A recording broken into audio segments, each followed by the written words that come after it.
Hey my friends, welcome back to a new video. Today we'll be talking about mental habits. 9 mental habits which changed my life. So what are the mental habits which we can develop in our lives if we want to transform our lives the way we would like to live? So what are mental habits? I always say to you, you need to organize your mind so your mind will work for you. Most people are living the way that their mind is controlling their lives. But when we turn it around, we start controlling our mind.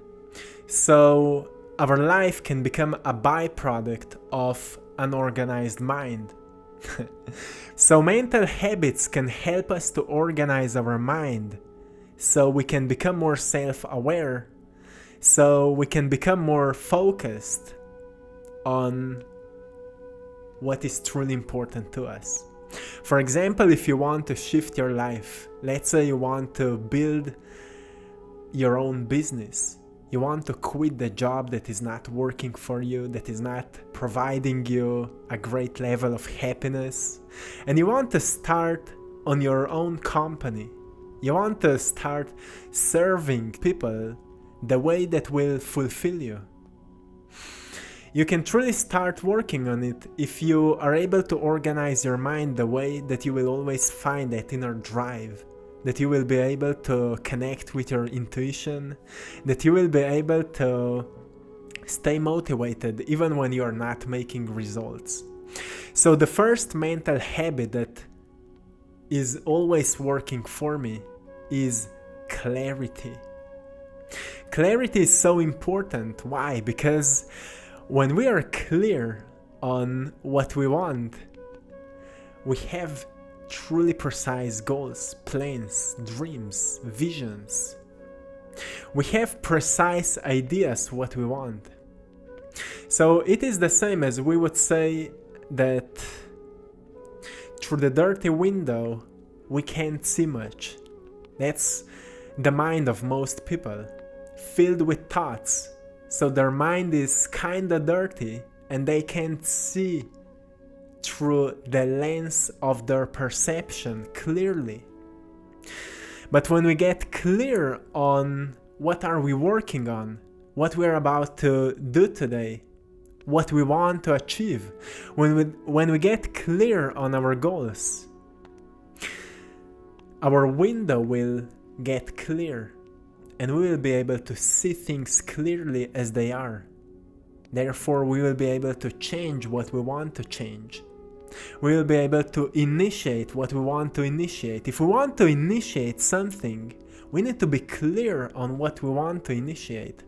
For example, when I started working on building my YouTube channel, my clear vision for it was, if I want to put videos together, firstly I need to learn how to put videos together, how to edit videos, how to make sure that everything will be okay with the copyrights and all of that. And then I need to learn, how to film my painting videos and all of that.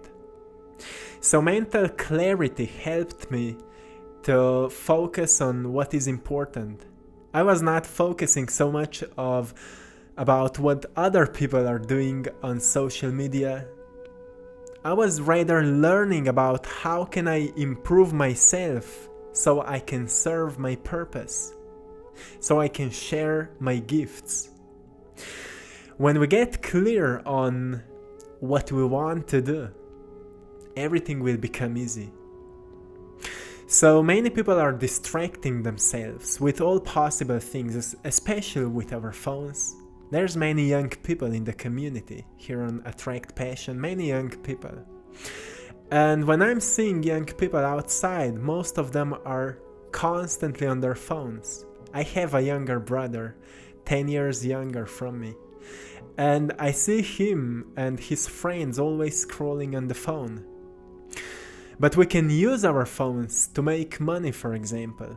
If we organize our minds, if we create if we get clear on what we want to create and we start learning about how to make it happen. Mental clarity will help you with that. Know what you want, get clear on what you want, and then find the ways to learn how to make it happen. The second mental habit is will.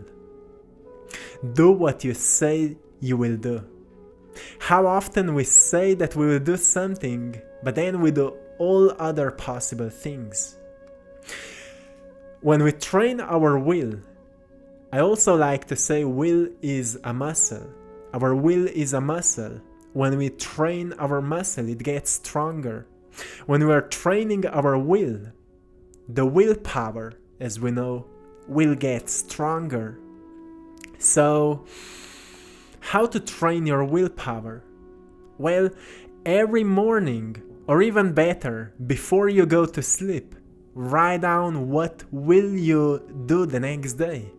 So, the next day when you will wake up, you will know already what you're about to do today. And then do it. It's not really helpful if you write everything down that you need to do, but then you never do it, right? That's what it means to initiate something. We need to do what we say that we will do. When we start truly working on that, every single day we write down what will we do and then we do it. We get stronger. Suddenly, every challenge will become a fun thing to do. We'll see a challenge and we'll say, oh, welcome, let's work on it. Let's make it happen.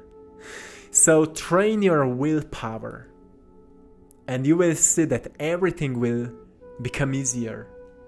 The third mental habit is consistency. I always talk about consistency because that's what helped me to create what I have right now, what I'm working on every single day. You see me showing up every single day, sharing content with you. I have something to share every single day. That's consistency. When I started painting, I was making one painting a day. That's consistency. Even when there was no results, I was doing it every single day. Because my focus was not in the present moment, it was in my future. I saw my future, I saw what is coming. And my future self was saying to me, if you want to create those results, work on your craft even when you can't see the results yet, and you will make sure that they will happen. So focus on the consistency every time. Whatever you're working on, stay consistent with it. Through the time you will see that you're evolving, you're changing, and maybe the way you're doing things will change. Maybe you will start working on completely new things, and that's perfectly okay. That's actually how the nature is working. You see, every day the nature is a bit different. Trees are growing, leaves are growing, everything is changing. That's the flow of nature. With consistency, we connect back to the flow of nature. Why is that? Because the system is designed to make us lazy, right? We get into the comfort zone. We have all possible technology which is kinda giving us that opportunity that we can do nothing and we can distract ourselves with everything. We can just lay down, we have the access to the news, to books, to movies, to everything we need. So everything is kind of designed to make us lazy, to make us feel like we don't need to do much. But the truth is, if you want to achieve anything, you will need to do something, and you will need to be consistent with that something. Consistency will bring you anything you want. Even if you will be consistent just with meditation, your life will completely change. If you will be consistent with your visualization, your life will completely change. You will see, you will start meeting opportunities. which will be leading you into the direction where you want to be. The fourth mental habit is focus. Focus is the cure of distraction. And again, focus is a muscle. How to train your focus? There's an ancient practice to train your focus. You can focus on one thing at a time. For example, you go into nature. That's what I like to do. I sit down and I just observe the movement of a tree. And every time when I experience a thought, I focus again on the tree. And I experience many thoughts because I'm truly creative person. I'm always thinking about something.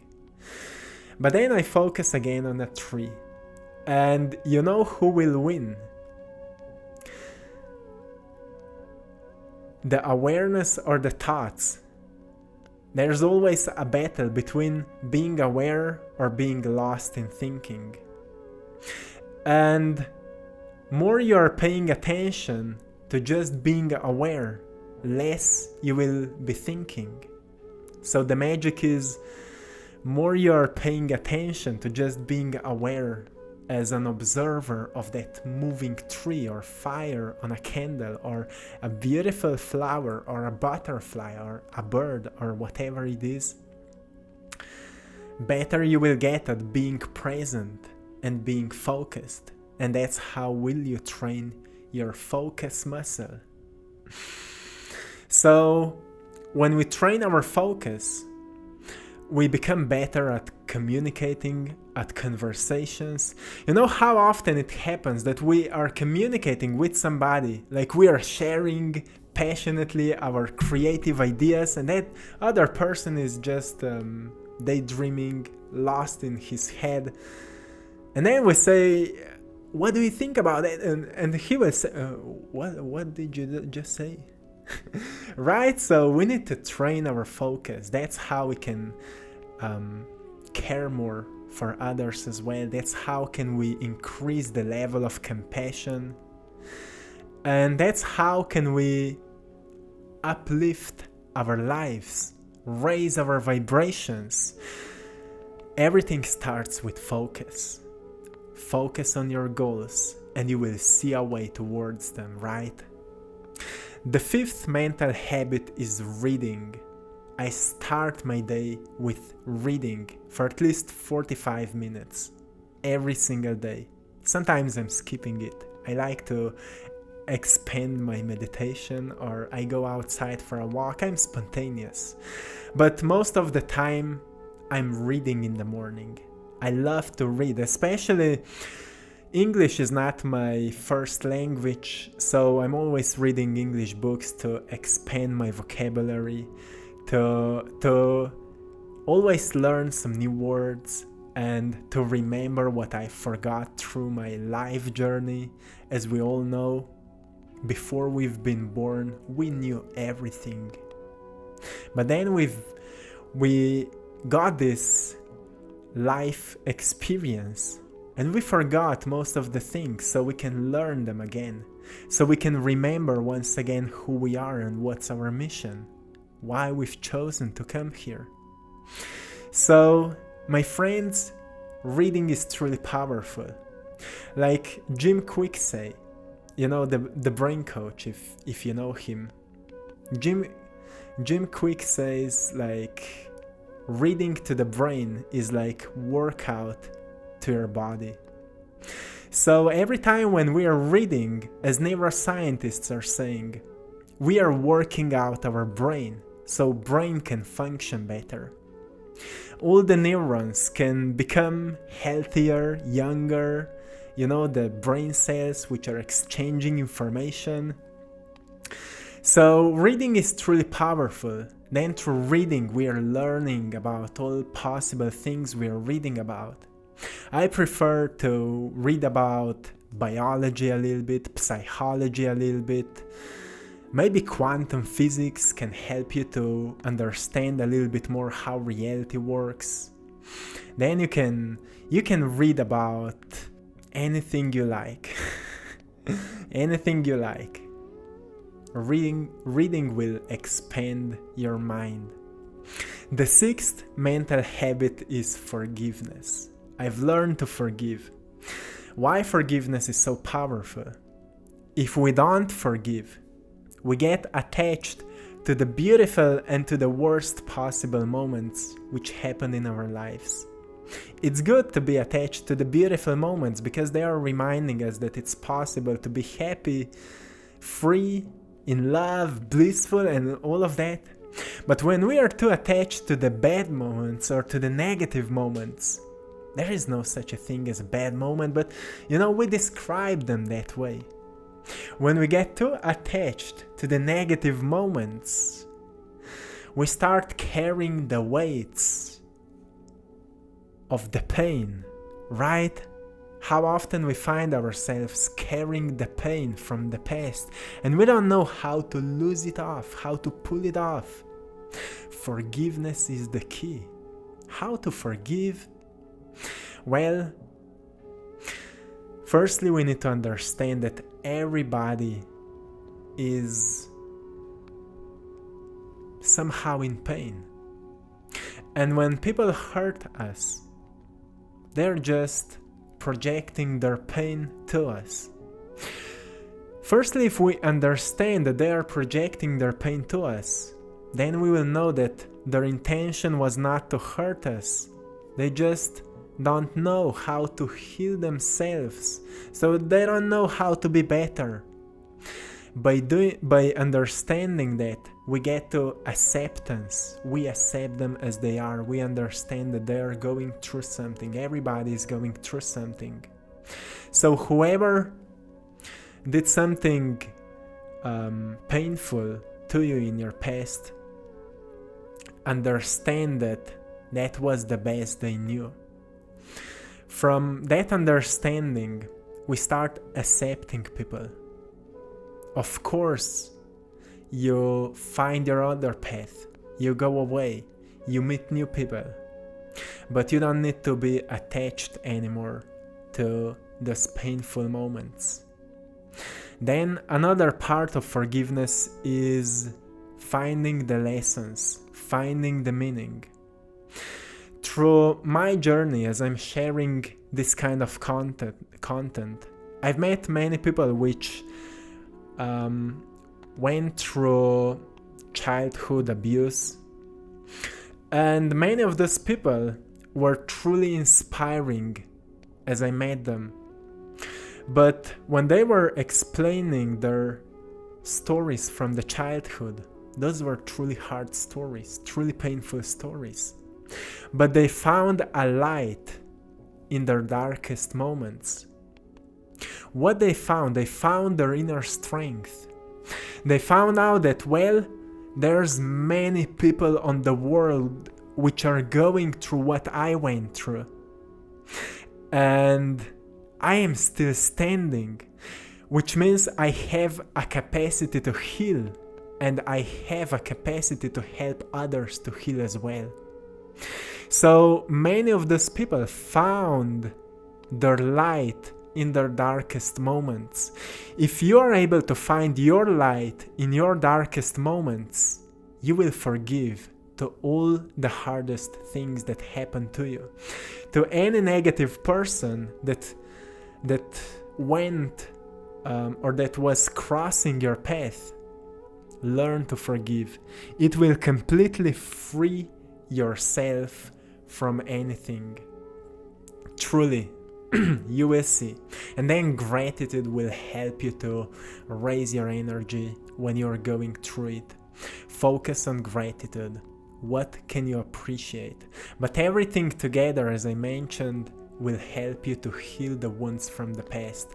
That's what will help you to forgive. And forgiveness is a truly powerful mental habit. The seventh one is gratitude, as I mentioned. Gratitude is a state of receiving, right? When we are grateful, we are actually telling our bodies that we are receiving something beautiful. So whatever we are practicing, we become it. If we are practicing gratitude, we will become grateful. And if we want to reprogram our subconscious mind to become more grateful, to become more positive, Let's train yourself to be grateful. Every single day, remind yourself to appreciate things, to express gratitude for what you have and for what is about to come into your life. The eighth mental habit is quietness. Learn to be quiet. Learn to be without saying anything. I know many people which sometimes it seems like they just don't know how to shut up. They just don't know how to stop talking.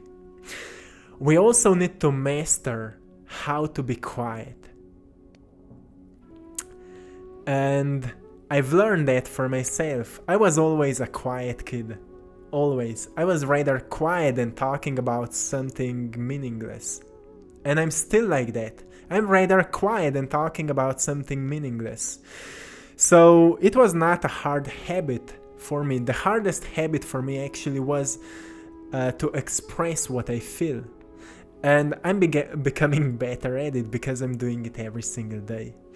That's consistency again. But quietness is truly important. That's meditation.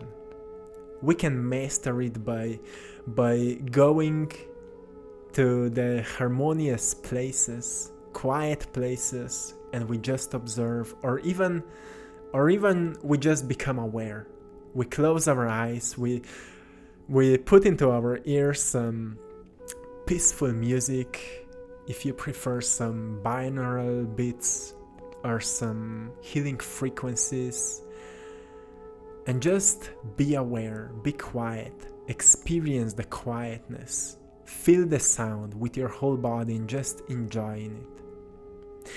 That's why galleries can be so powerful for many people, because you go into a gallery, you observe the art, you're not talking about it, you're just observing it and you're feeling it.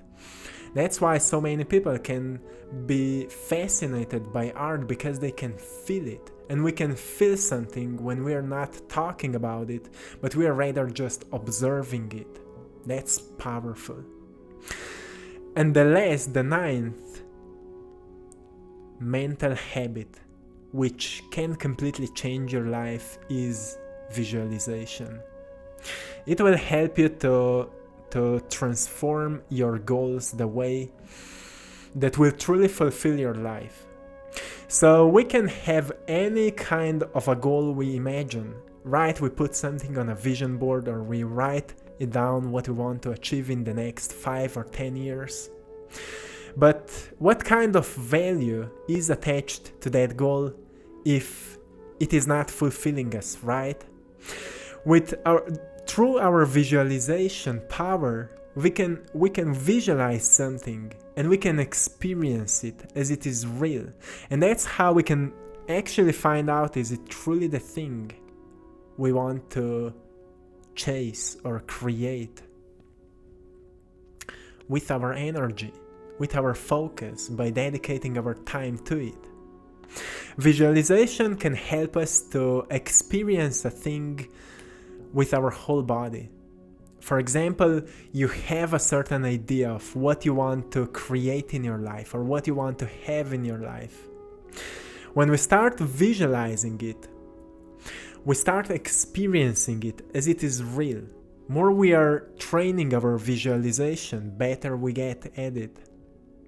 The Napoleon Hill was talking about it in his truly famous book, Think and Grow Rich. Think and Grow Rich. And he was talking about training his mind to visualize things so strongly that he started losing himself in a state where he couldn't find a difference between what he's visualizing and what is happening for real in his life. So you can see how powerful a practice of visualization can be. So powerful that we can't find the difference between what we are visualizing and what is happening for real. So we need to be careful with that. But if you're using it in your morning meditation to transform your life, to see if your goals are truly coming from your heart, it's a truly great practice.